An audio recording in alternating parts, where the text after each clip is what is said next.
दोस्तों, एक बार की बात है। एक बूढ़ा आदमी एक रास्ते से जा रहा था और उस बूढ़े आदमी के पास 3 बड़ी थैली थी।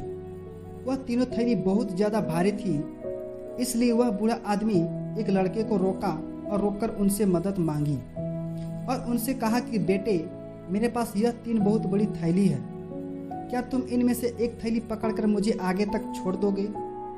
लड़के ने बिना कुछ कहे उस बूढ़े आदमी के पास से एक थैली अपने पास ले ली और वह उस बूढ़े आदमी के साथ चलने लगा।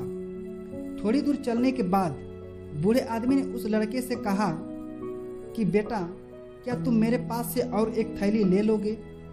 लड़के ने बूढ़े आदमी की तरफ देखा और कहा कि बाबा, आप ऐसा करो कि आपके पास की दोनों थैली भी मुझे दे दो। बूढ़े आदमी ने उन दोनों थैली को देने से मना कर दिया। तभी लड़के ने मुस्कुराते हुए उस बूढ़े आदमी से कहा कि आप घबराइए मत, आपकी थैली लेकर भागने वाला नहीं हूँ। बूढ़े आदमी ने यह सुनकर उसे अपने पास की एक थैली भी दे दी और एक थैली अपने पास ही रखी। तभी लड़के ने उस बूढ़े आदमी से कहा कि आखिर यह थैली इतनी भारी क्यों है, इनमें क्या है? तब बूढ़े आदमी ने उस लड़के की तरफ देखकर कहा कि जो थैली तुम्हारे पास है उनमें से एक थैली में चांदी के सिक्के हैं और दूसरे थैली में तांबे के सिक्के हैं, और जो थैली हमारे पास है उस थैली में सोने के सिक्के हैं। लड़का यह सुनकर हैरान हो गया। अब थोड़ी दूर चलने के बाद एक पहाड़ चढ़ करके उन्हें गांव में जाना था। तभी उस लड़के ने बूढ़े आदमी से कहा कि आप ऐसा करिए कि आपके पास की थैली भी मुझे दे दीजिए और आप आराम से पहाड़ चढ़िए। मैं अपनी रफ्तार से पहाड़ चढ़ करके ऊपर आपका इंतजार करता रहूंगा। बूढ़े आदमी ने अपने पास की थैली भी, जिसमें सोने के सिक्के थे, वह उस लड़के को दे दिया। लड़का अपनी रफ्तार से पहाड़ चढ़ने लगा। जब लड़का थोड़ा ऊपर चढ़ गया और जब उसने वहां से बूढ़े आदमी को देखा तो उसे वहां से वह बूढ़ा आदमी बहुत दूर नजर आ रहा था।